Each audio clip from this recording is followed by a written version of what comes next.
This is Maple Blues.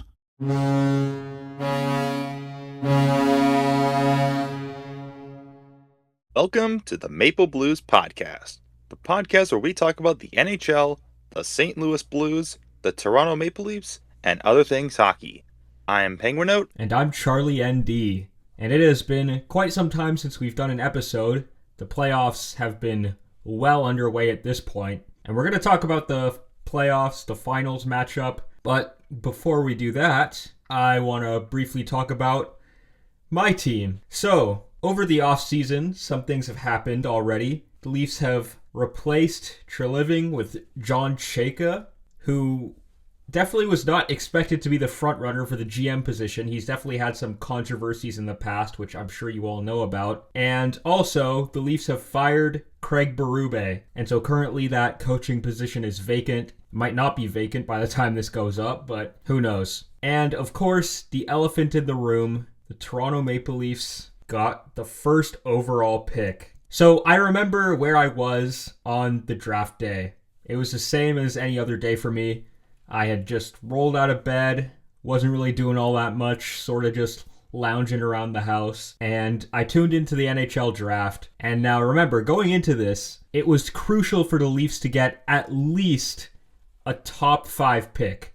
We needed to get a top 5 pick to avoid our pick going to the Boston Bruins. So in my mind, I just wanted top 5. That's what the hope was. And I also knew that going into it, we had an 8.5% chance of winning first overall. And I also really wanted to get the first overall pick. Obviously, I didn't want to get my hopes too high, but I thought, man, imagine how crazy it would be to get the first overall pick. And wouldn't you know, the hockey gods, they were smiling down on the Toronto Maple Leafs, and they got the first overall pick. When I saw that lottery ball shoot up into the slot, I was in disbelief. I screamed so loud. I think I screamed about as loud as I did when the Leafs beat the Lightning in 2023. I was in disbelief. I mean, top 5 is great, but first overall? Wow. Just wow. So, how funny is it? The last 2 times the Leafs have missed the playoffs, they've gone on to get the first overall pick, which a lot of people aren't happy about, but hey, you win some, you lose some. Now, the Leafs are extremely lucky here, alright? They are projected to pick Gavin McKenna, and that's going to be huge. The narrative surrounding the Leafs was that they squandered their golden years, and that they had this elite forward core, and they ultimately did nothing. Now, somehow, some way, the Leafs have been given a shot at redemption. Chayka, you have your work cut out for you. That's all I'm going to say. We cannot fumble this again. The hockey gods have thrown us a bone. We have to take this opportunity. We have to do something with it. Whatever that entails, whoever has to leave, whoever has to stay, I don't know yet, but we cannot fumble this again. Back-to-back first overall picks in seasons where we missed the playoffs is insane. We have to do something with this. This has to be our rebound. And so I was in complete jubilation. The San Jose Sharks got the second overall pick, which is great for them. A lot of my friends who are Sharks fans were ecstatic about that. And the Vancouver Canucks, who were projected to pick first overall, fell down to third. Here's a fun fact. Ever since they introduced a lottery system, the Vancouver Canucks have never moved up a spot, which is insane. They've either stayed where they were or they've moved down. That is astoundingly bad luck. And they were not happy about that. And I know for sure because I have a lot of friends who are Canucks fans. So, overall, that draft lottery went about as good as I could have hoped for. We held on to our top 5 pick. It looks like we're going to get Gavin McKenna, and I'm cautiously optimistic for the future. That's all I have to say about the Leafs. So you say the Maple Leafs have to do something. Keith Pelly twiddles his fingers in his office and says, I know, we're doubling ticket prices next year. The joke just came to me when you were saying that, but I'm glad for the Maple Leafs, which is, I guess, barely ironic, but I'm just glad it wasn't Chicago or Winnipeg. I mean, Chicago or Winnipeg won the lottery, that would have just been bad. And McKenna not being in the Central or the West is good. I'm okay with the Sharks getting the second pick. I would have liked the Blues to move up, but we have 3 first-round picks. What else was I going to say? Oh, yeah, speaking of the Blues, I thought there was nothing to talk about the Blues. there's been a little rumors going around that Jordan Kyrou may be traded to X team, maybe Seattle, maybe Ottawa. Binnington and Thomas and Parayko, everyone's being involved in trade rumors. For some reason, most of the Blues fan base wants Kyrou traded because he doesn't play defense and he doesn't checks and he doesn't have grit and some other stuff. A lot of the Blues fans are very old, hard-nosed, needs to be tough. Even though Kyrou, that's not part of his game, and I don't really follow analytics. I'm no analytical expert, but from what I've seen, Kyrou has pretty decent analytics, but tell that to the hard-nosed, old-style, blue-collar fans who could not tell you, you couldn't describe analytics to them if you tried. But yeah, Kyrou may be traded, which I hope not. I hope he stays, and I hope he proves everyone wrong, but we'll find out. As for the Blues, so far, nothing has changed. And Alex Steen takes over July 1st, which is in, by the time, depending on when this video comes out, less than a month. We are recording right now on the 31st of May, but free agency is in about a month, or 2 months. 1 month, 2 months, who knows? Free agency's coming up soon.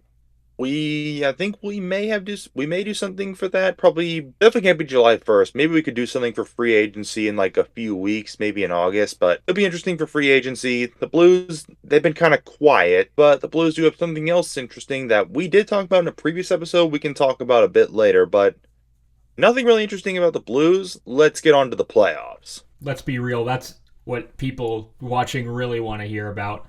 The playoffs. So, how do you want to do this? Do you want to go through series by series, or like first round, second round, third round, or is there anything particular you want to talk about right off the bat? I've got an order right now. I'm going from west to east in first round, second round, third round. So starting with I'll list all the matchups and we'll give our thoughts. So first round, the Colorado Avalanche sweep the Los Angeles Kings 4-0. As my thoughts, honestly, we should not be shocked. We all knew this was going to happen. We were not going to get a 2012 Kings or a 2019 Blue Jackets. We also should have saw this coming.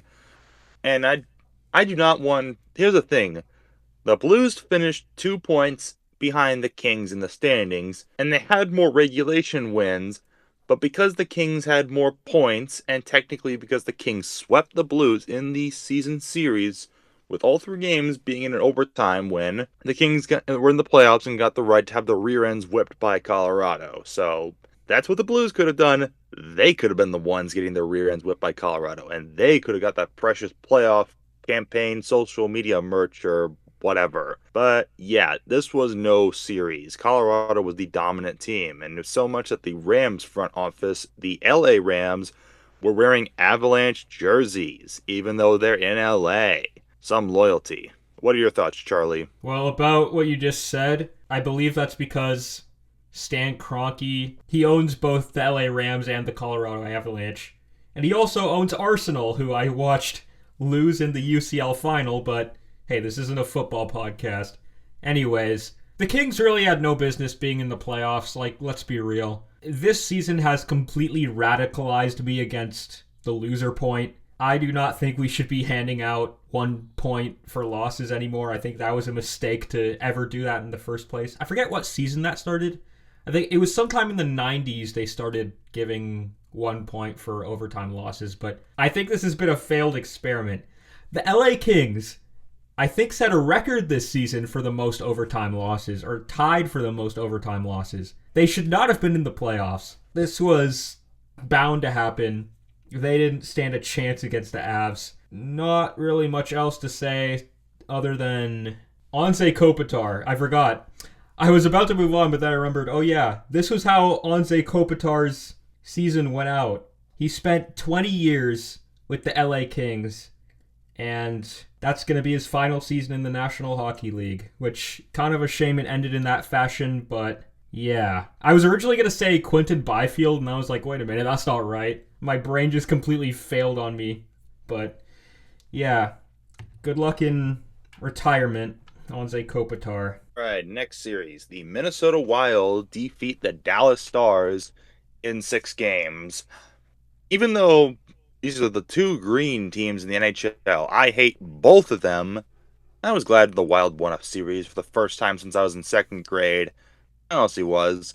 It was, except for the times they lost to the Blues in the playoffs, it was getting a little old. But hey, Wild finally win a series. I know I watched the first game.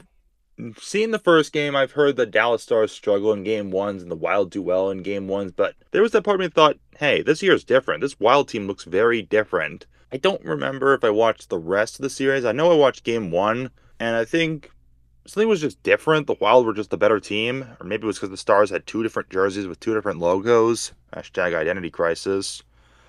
But yeah, the Wild were the better team. I know what I was going to mention. I knew Kroenke owns both the Kings, not the Kings, the Avalanche and the Rams, but that looks looks a little bad for not wear the jerseys of your team in your city. But back to the Wild and Stars. The Wild, from what I saw, were the better team. That trade for Quinn Hughes is paying off, and he could very well re-sign with the Wild, as New Jersey stands and stares bitterly. But yeah, what are your thoughts? Well, all I gotta say is it must feel nice for the Wild to finally exercise their demons against the Stars. So, little trip down memory lane here.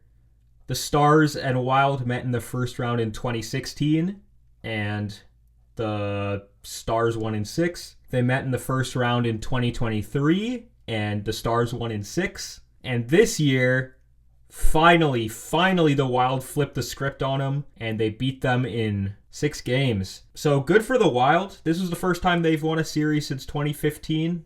I think that's right. And with all that talent, I mean, they had to get it done eventually. I'm just not really thrilled that these two very talented teams had to meet so early in the playoffs. I'm not a huge fan of this playoffs format, as I've made clear. This should not have been a first round matchup. These two teams, this is like a matchup fit for the conference finals, honestly. It's a shame that one of them had to be eliminated so early, but I'm sure Wild fans will be happy, especially since, keep in mind, the Stars are the former Minnesota North Stars, so a lot of them feel like Dallas stole their team. So for them, it feels even better in that sense. But yeah, congrats to the Wild. All right, next we go to the Pacific. The Vegas Golden Knights, or Pacific team, the Golden Knights, defeat the Central team, the Utah Mammoth, in 6 games. I remember I watched game 3. Utah went up 2-1. I was actually, one meme page I follow on Instagram, I think his Gold Team Bad, was at game 3 in Utah. He's a Knights fan. From what he said, all of the Utah fans were just rude and completely, I don't want to say disrespectful, but they were complete, I'm going to say a-holes, because I don't want YouTube to strike this video down, because YouTube was always watching, but they were complete a-holes. And I don't know if it was just karma from the hockey gods or what, but after game 3, Vegas won 3 straight, including that overtime one in game 5. I think really game 5 is when the series was decided, because whoever won game 5 was probably going to win the series, and Utah crumbled, and Vegas took advantage. And we will talk about Vegas later. Yeah, well, it was a valiant effort from the Utah Mammoth. They had a very young team. This is their first ever playoffs appearance in franchise history. So, exciting times for them. They were just happy to be there. And they put up about as good of a fight as I would expect. Part of me was hoping this series was going to go to 7. Also, interestingly enough, the Mammoth actually won more games in the regular season than the Golden Knights did. Again, I'm beating a dead horse, but that point system, man. But the Golden Knights looked like the juggernaut, and it was just the beginning for them. I'm hopeful that we'll see the Mammoth in the playoffs again for years to come. It's good that all these young guys are starting to pan out. I still kind of don't like that they're taking advantage of a rebuild that they didn't start, but, it'll be interesting to see how formidable they are in the Western Conference landscape going forward. Well, except for me, I actually would not want Utah in the playoffs, because they're in a division with the Blues, and they could take the Blues playoff spot. But honestly, people thought Utah could upset Vegas, and that could really have changed the postseason if Utah did upset Vegas, but they did not, so we soldier on. Now, the Anaheim Ducks, deja vu, they defeat the Edmonton Oilers, this time in 6 games. I don't remember watching any of the games, but I do remember. I think whatever the Anaheim Ducks goal song is, I forgot, but it was just catchy and got in my head for like a week. And I think it was cool just seeing Anaheim upset the Oilers. I don't know why a lot of people thought Edmonton was going to crush them. I had a feeling Anaheim would upset Edmonton mainly because Edmonton is fatigued. They have played in the Stanley Cup final for 2 years in a row. When you play in the finals, not just once but twice in the last 2 seasons, you are fatigued. It's the same reason why the Panthers missed the playoffs. The Oilers were fatigued and they got outcoached and out everything by a young Ducks team. So yeah, I'm glad for the Ducks, and drama ahoy as the Oilers fired their head coach Chris Knobloch, and I don't think neither Edmonton nor Toronto has hired a new coach. But yeah, the Oilers are in drama as Connor McDavid could be gone real soon, could not, we don't know. He did take that pay cut instead of a big, long contract, so who knows? He could be Gretzky 2.0 or it could be Gretzky through free agency. We'll find out in the future. Well, this was the first round series that I was paying the most attention to because the Ducks are my second favorite team. And also, there are a lot of Oilers fans where I live. I don't live anywhere near Alberta, but there are a lot of Oilers fans here. And so, I really wanted the Ducks to beat them. And I projected them to beat them. I literally commented on like a Reddit post. I said something along the lines of, anyone who's sleeping on the Ducks in this series is in for a rude awakening. And I was right. That young Ducks core, they came to play. The Edmonton Oilers, who had Connor McDavid, Leon Draisaitl, although if I'm not mistaken, didn't Draisaitl miss all or part of this series? I don't know if my memory's correct. I think he was recovering from an injury or had just gotten back from an injury when the series started. Yeah, you might be right. It's a bit of a long time ago. My memory isn't so fresh, but on one hand, you could say, "Oh, it's a juggernaut team versus a team operating on the power of friendship." That's not really telling the whole story here, okay?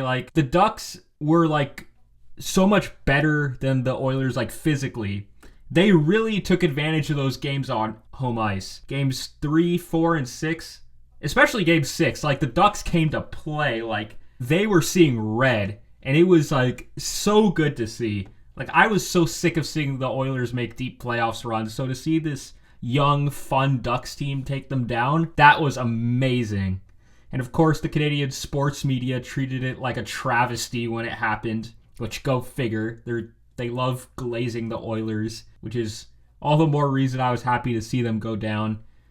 So I'm happy that the Ducks were back in the playoffs. Honestly, the playoffs are much more entertaining with the Ducks in them, and I have sincerely missed them over these years, so seeing them take down the Oilers, that was fun. Also, I just realized something not that long ago. This is going to blow your mind, alright? So, since 2014, the Ducks have been undefeated in playoff series against Canadian teams, but winless in playoff series against American teams. So the last time they beat an American team in the playoffs was round 1 in 2014 against the Stars, right? Then they lost to the Kings, an American team. Next year, beat the Jets, a Canadian team. Beat the Flames, a Canadian team.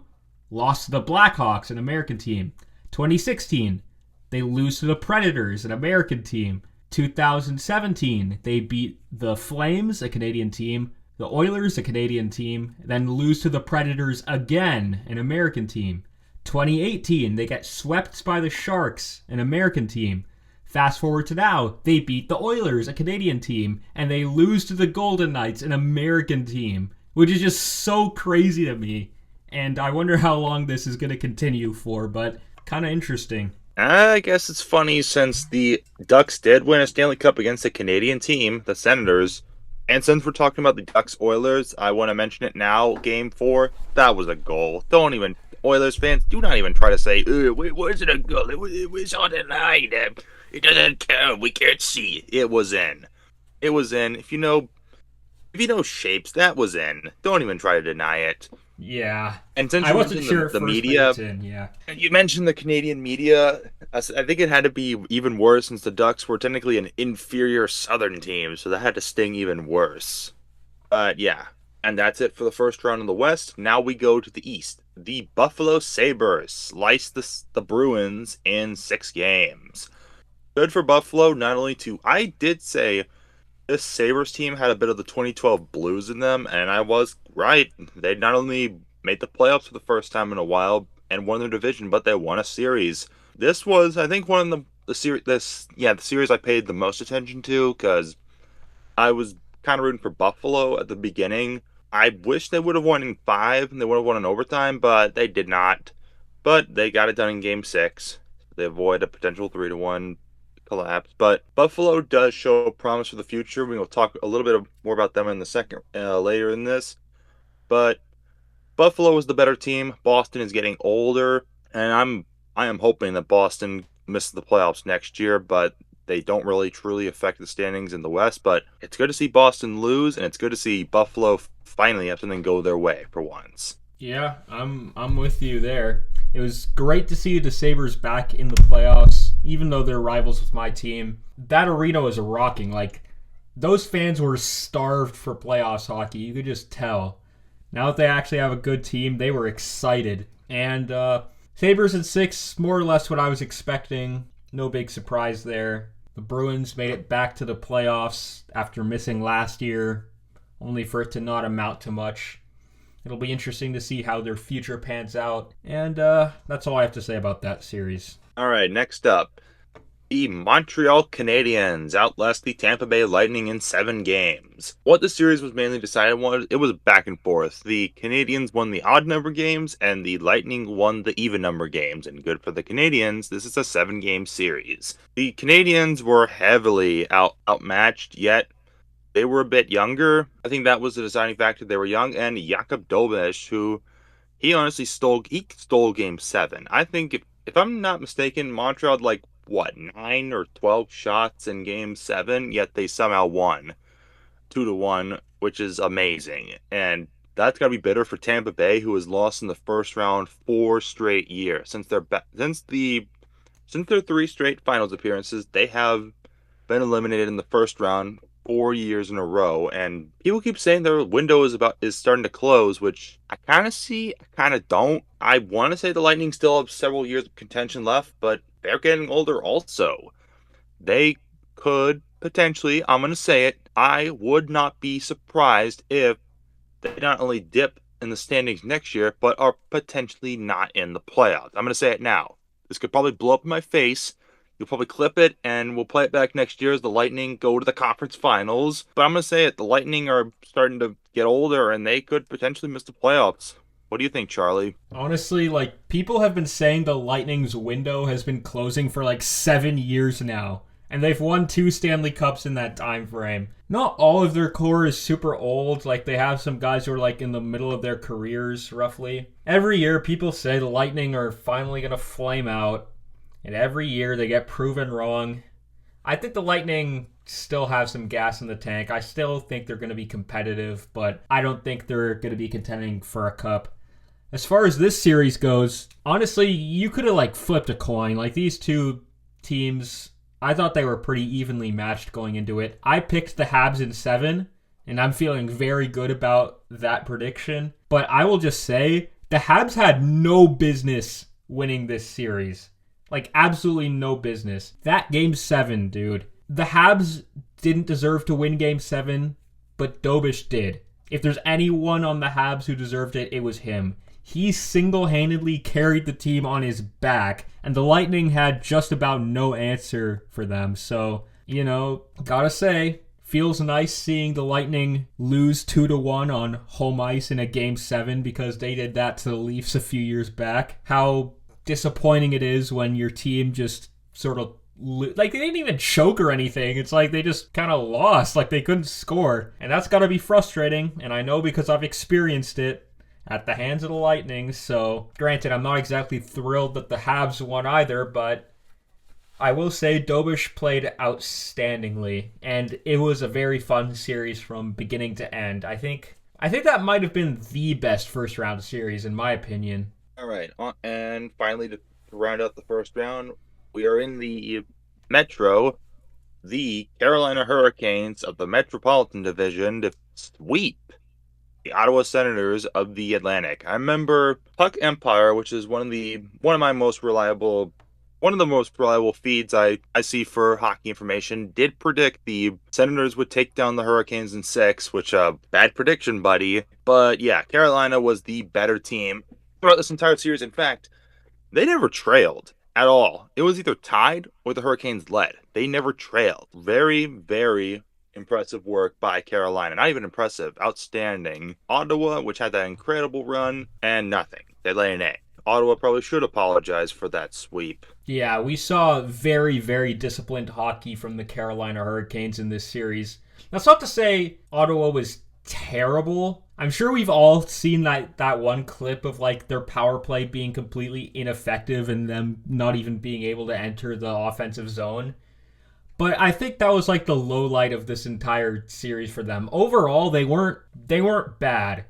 They were also playing pretty disciplined, I'd say, but they just did not have the same level of talent and structure to take down the Carolina Hurricanes. And also, just because the series was a sweep doesn't mean it wasn't close. It actually was pretty close. And obviously that doesn't reflect when you see 4-0, but I will say the Sens, they did about as good as they could have. They didn't really have a hope against this team. And the Carolina Hurricanes march on like they have so many times before. And our final series to talk about in the first round, the Philadelphia Flyers win the Battle of Pennsylvania in 6 games over the Pittsburgh Penguins. I honestly thought the series was going to be even. Even though it wasn't 6 games, that does it no justice. The Flyers dominated the series in the first 3 games. Pittsburgh looked old and slow. Philadelphia, while they probably had their flaws, they were the better team. They won the first 3 games. They honestly could have swept, but Pittsburgh wins game 4, forces a game 5. They win game 5.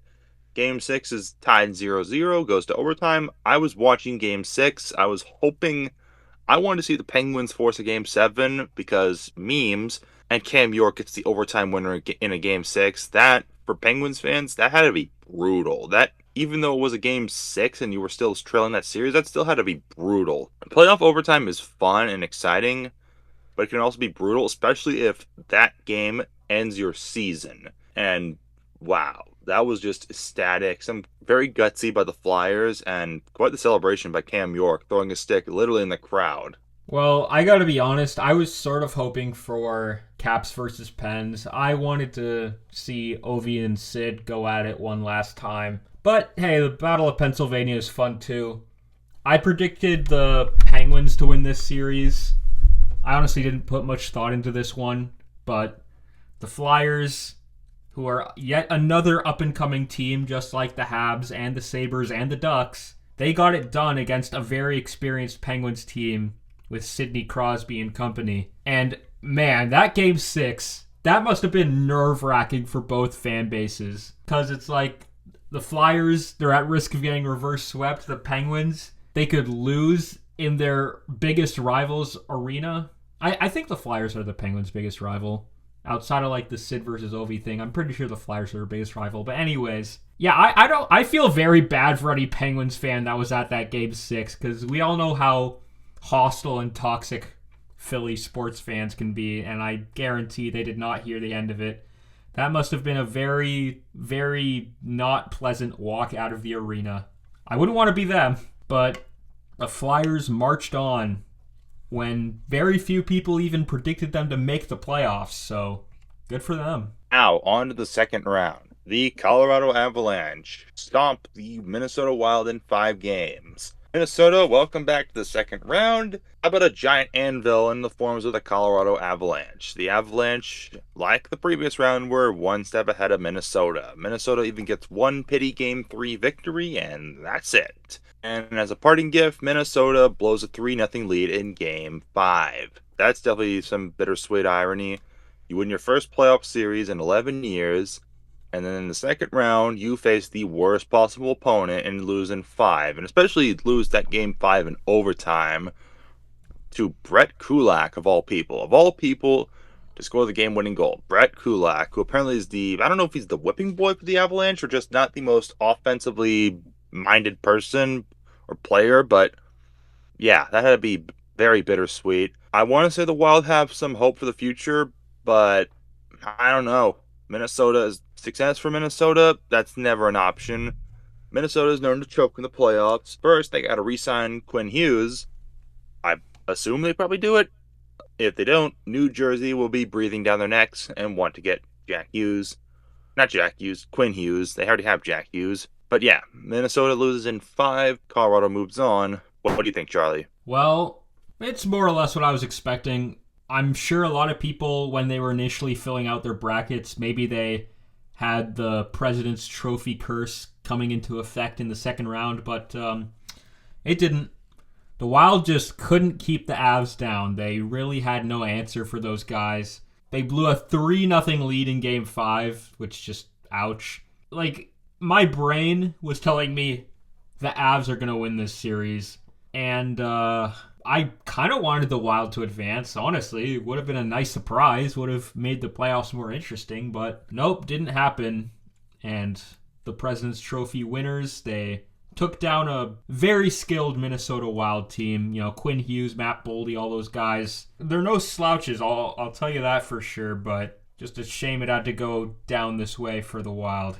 Well, I was going to say something, but let's just move on. The other Western second round matchup, the Vegas Golden Knights roast the Anaheim Ducks in 6 games.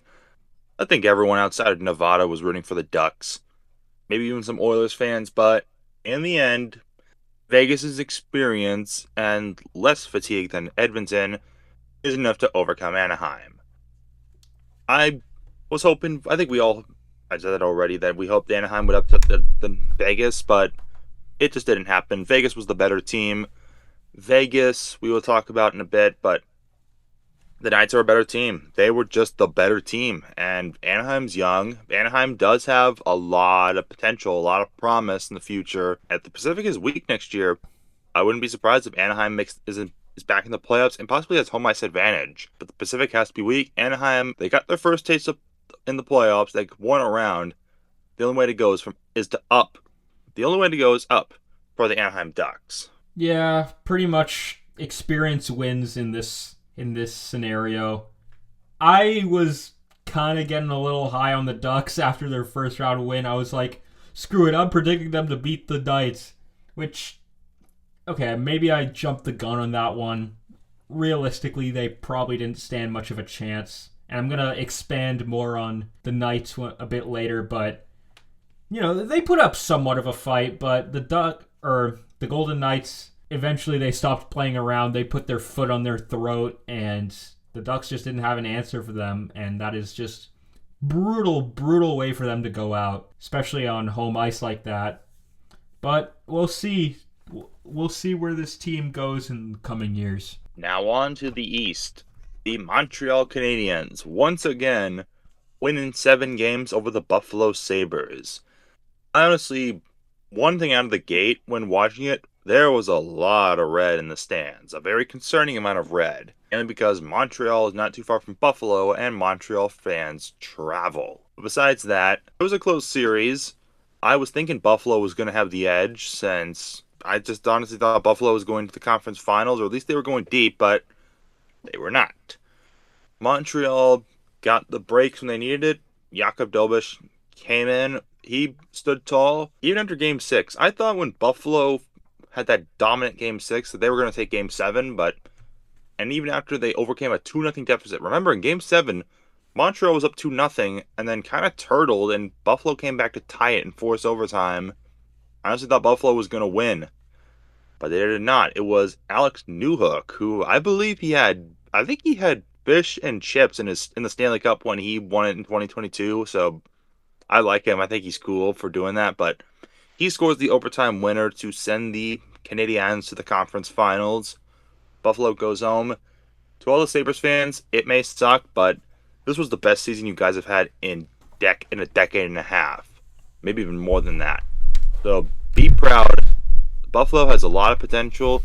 If they can repeat last season, minus the first 2 ugly months, they're going to be good for a long time to come. Yeah, we were lucky to see yet another outstanding series between Atlantic Division teams. I predicted the Sabres to win in 7. Unfortunately, the Sabres do not do very well in Game 7s, evidently. They've only ever won 1. That was back in 1997 against the Sens, I believe. And, wow, that's got to be brutal, but, just seeing the fans cheer their team off the ice, it just goes to show, how grateful they are to finally have a competitive team again. The future looks bright in Buffalo. When's the last time we've been able to say that? And these Sabres will be back. Make no mistake, they will be back. The Atlantic Division is going to be a very interesting place next year. And to round out the second round, the Carolina Hurricanes pull off another sweep, this time over the Philadelphia Flyers. Once again, it was mainly Dan Vladar, the Flyers goalie. It was Vladar versus the world, aka Carolina, or Raleighwood, as they call it. Carolina was the better team. I was thinking maybe Philadelphia could squeak out a win. No, they could not. Philadelphia ran out of gas, but still a good season by the Flyers, even though, in a form of bittersweet irony, Flyers eliminate the Penguins in an overtime game in Philadelphia, and the Hurricanes eliminate the Flyers in an overtime game in Philadelphia. So, yeah, there's that. And the Hurricanes, so far, are undefeated, 8-0. Yeah, I'm going to be honest, I was not paying that close attention to this series. The Hurricanes absolutely dominated. They had their way with this relatively inexperienced Flyers team, and it was they just shook them around. They had their way with them. And as a result, the Canes had a 2-week break, I think, between the second round of the conference finals because the NHL insisted on overlapping the second and first rounds, which I think the NBA also does. But yeah, the Canes got a very long break to reward them for their efforts. Yeah, good try, Flyers. It wasn't meant to be, but hey, that's hockey for you. Now we get to the conference finals. The Vegas Golden Knights stunningly sweep the Avalanche. I know people are probably going to hate me for this, but there was this tiny part of me that was kind of sort of ish rooting for the Golden Knights to win, only because, one, the Avalanche are a division rival to the Blues. They're in the top 5 of most hated teams. They're but definitely not Chicago. They're top second 4, if that makes any sense. They're one of the top 5 teams I hate. So I wanted Colorado out. And the Blues have their first round pick. So we needed Colorado out of the playoffs as soon as possible. And in stunning fashion, they get swept. I knew the President's Trophy curse was going to hit eventually. I was thinking it was going to be in the first or the second round, but I did not expect it to be like this. Vegas was dominant. They were a machine. Whatever John Tortorella is what did after that, when he was hired 8 games left in the season, it worked. And they swept the President's Trophy winners out of the playoffs. And some people were mentioning it. There's a possibility that Colorado's window could start to close. I mean, the core is getting older. Time is going to be running out. Their primes are going to be ending. And I mean, you have Minnesota. You have Utah. Dallas technically is still in their primes. St. Louis could rebound. That's a tough division. I am gonna hope. I have a feeling. I hope it repeats. In 2024, the Rangers won the President's Trophy. The next year, they missed the playoffs. 2025, the Jets won the President's Trophy. The next year, they missed the playoffs.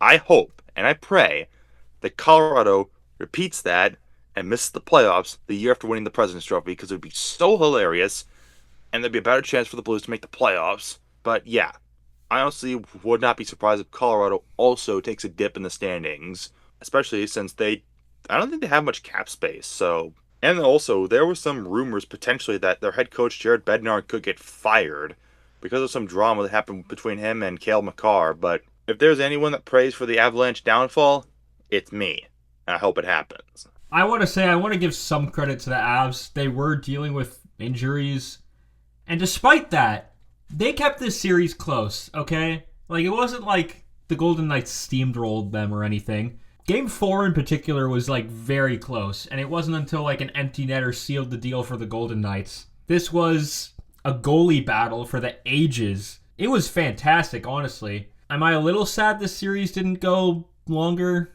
Yeah, a little bit, but it was definitely an unceremonious way for the Avalanche to flame out of the playoffs. And the President's Trophy curse, the Colorado Avalanche find themselves as its latest victim. And there is some question about whether the Avs will hold on to their current head coach. From my perspective, I don't see why they wouldn't. I don't see why they would get rid of him, but I don't know. I've been proven wrong before, so let's move on to the Eastern Conference Finals. Before we do, I want to mention two things. One, I thought the same thing about Chris Knobloch. He led the Oilers to two Cup final appearances and a playoffs this year, and still got fired. So I don't think any goalie is safe. Not goalie. Why do I keep saying the wrong things? No coach in the NHL is safe, and I would not be surprised if Jared Bednar gets fired. Although if it's gonna happen, looks at watch, we're waiting. And the last time that a President's Trophy winner won the Cup was the 2013 Blackhawks, but that was a shortened year, and I don't know why not many people don't mention that, but yeah, that 2013 Blackhawks, they had a cupcake schedule. We talk about cupcakes and soft schedules. That 2013 year was a cupcake for the Blackhawks. They didn't face teams from the East. I mentioned this in my Blues schedule curse video, but yeah, that 2013 Cup has an asterisk. It was a shortened season. Now on to the Eastern Conference Final. The Carolina Hurricanes not sweep. They lose a game. They lose game one, but they win 4 straight and take down the Montreal Canadiens in 5 games. Game one, I honestly thought that game one was going to show, it's going to be this again. The Hurricanes make to the conference finals and lose in the conference finals once again. No, this year was different. After losing game one, usually you lose game one that badly, you usually turtle and crater. But the Hurricanes didn't. They responded. They won 2 straight games in overtime. Game 2 at home, Game 3 in Montreal. Then they shut out Montreal in Game 4. And then they dominate Game 5. That was good work by the Hurricanes to make it to the Stanley Cup Final for the first time in 20 years. Before it was even born. In 2006, the last time the Hurricanes had made the Stanley Cup Final before now, I was not born, and the Blues had won the draft lottery. Jeez, that's a pretty long time. 2006. What a good year that was, man. But anyways, after game one, all these Habs fans were being so toxic, being like, yes, the Hurricanes are finally being exposed. They haven't played a real team yet. We're a real team. We're going to beat the Canes. And, well, after that, games 2, 3, and 4 and 5 happened. And the shots on goal just tell the whole story, dude. The Habs could barely even exit their own zone. And the Canes, they came to fight. Games 2 and 3 were still close because I feel like the Canes kind of struggled to finish their chances in those games. But games 4 and 5, they were done messing around. They wanted these guys gone. I will say this though, Dobish won the goalie battle. Because even in game 2, game 3, even though the Canes were getting a lot more shots, it was tied for much of those games. But yeah, also, the narrative around this series, it's widely agreed upon that these two teams have the best atmospheres in the NHL, the best crowd atmospheres. And one thing's for sure, the Bell Center crowd was silenced in this series. And as a certified Habs hater myself, I am very pleased with this outcome. So, I'll just end this off by saying this. For those of you who said that the Canes had yet to face a real team, well, I guess that's still true. And in the final, the Stanley Cup Final, the Carolina Hurricanes will get to the closest of a real opponent. They will face the Vegas Golden Knights. This is definitely a matchup. It's a Southern matchup again, just like 3 years ago, Florida-Vegas. This time it's Carolina-Vegas. I have a feeling all the northern, hard-nosed, crotchety old men are like, ugh, Southern hockey, ugh, this isn't my game, ugh.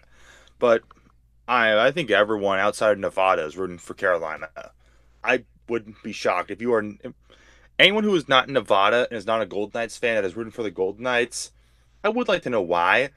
Unless you're a rival of the Hurricanes, I want to know why. One thing that's interesting is that every year since like 2018, one of the 12 geographically southernmost teams in the NHL has won the Stanley Cup, which is kind of interesting. But anyways, first of all, I want to talk about the Vegas Golden Knights. And let's just address the elephant in the room here. Mitch Marner. Now, a lot of you guys are probably going to expect that I'm going to be cheering against the Golden Knights because of Marner. And let me say this. I do not hate Mitch Marner. Do I hate that he vetoed that trade? Yes, but that's really the only thing he did that I didn't like. Yeah, you could say, yeah, he ghosted in games 5, 6, and 7, but like, it's not like he was doing that intentionally. Sometimes players just have off nights. And coincidentally, those off nights came in the biggest moments, but I don't hate him as a person or as a player. And you know what? I'm happy for him that he's having such a great postseason with the Vegas Golden Knights. Truthfully, I am. And I would not be upset if Mitch Marner won the Stanley Cup. However, with that being said, I'm still cheering against the Vegas Golden Knights because if Marner wins the Cup, us Leafs fans are never going to hear the end of it. That is just going to look so bad for the Leafs. So, although I don't dislike Marner as a player or as a person, and I would be perfectly fine with him winning a cup, just for my peace of mind, I cannot have him winning the Stanley Cup. I am all in on the Carolina Hurricanes. In my mind, they've already saved hockey by eliminating the Habs, but I'm going to need them to pull off another miracle here. Okay, it wasn't really a miracle, what am I saying, but these two teams are very evenly matched. So on one side, you have the Vegas Golden Knights, who, ever since they hired John Tortorella, they've been a juggernaut. They've been unstoppable. And I think it just comes down to the fact that, like, John Tortorella, he has this way of just lighting a fire underneath his players. Like, he makes them want to play for him. And one thing that was pointed out during this series against the Avalanche is that the Golden Knights have very quick shift times. Like, all of the shifts are, like, within the 30-second range. Whereas with the Avs, like, they were in, like, the high 40s and, like, the 50s. Which is not good. Like, you definitely, like, shifts should not be, like, in the 50 seconds, like, consistently.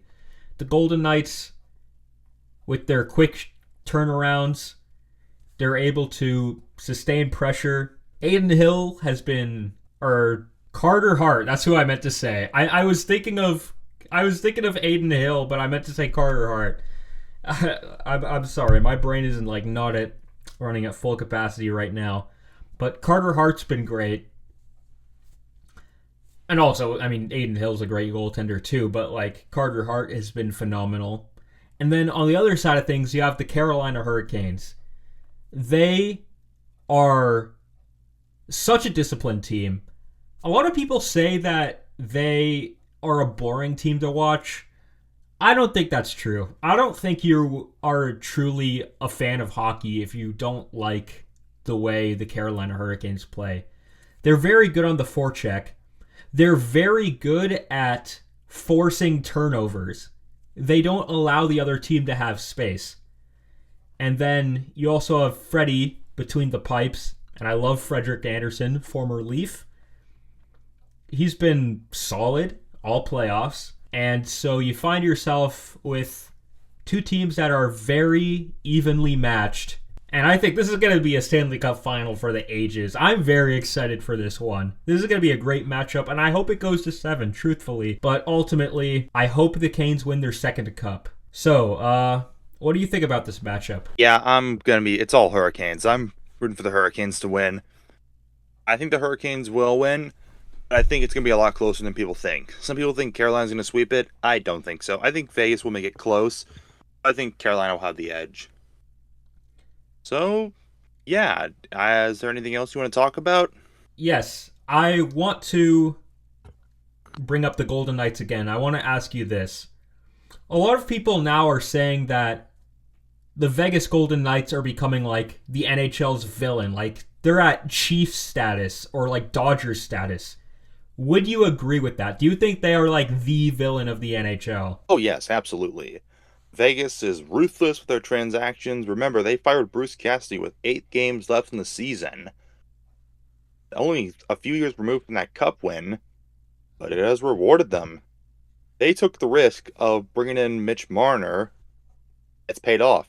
They did also make another risk in signing Carter Hart, which his status is going to be always controversial, but as of now, he has paid dividends for the Golden Knights. I will say this, though. I'm very glad that my team is not in the same conference as the Golden Knights, because I can only imagine they must be a thorn in your guys' side. I actually do have a Vegas Golden Knights jersey sitting in my closet right now. I bought it back in like 2018 because I really liked the way their gray jerseys looked. And I still like them. They shouldn't have gotten rid of them. I want to go to a Golden Knights game at some point because I really like their pregame shows and stuff like that. But man, 3 finals appearances in 9 seasons. I think that's right, 9 seasons.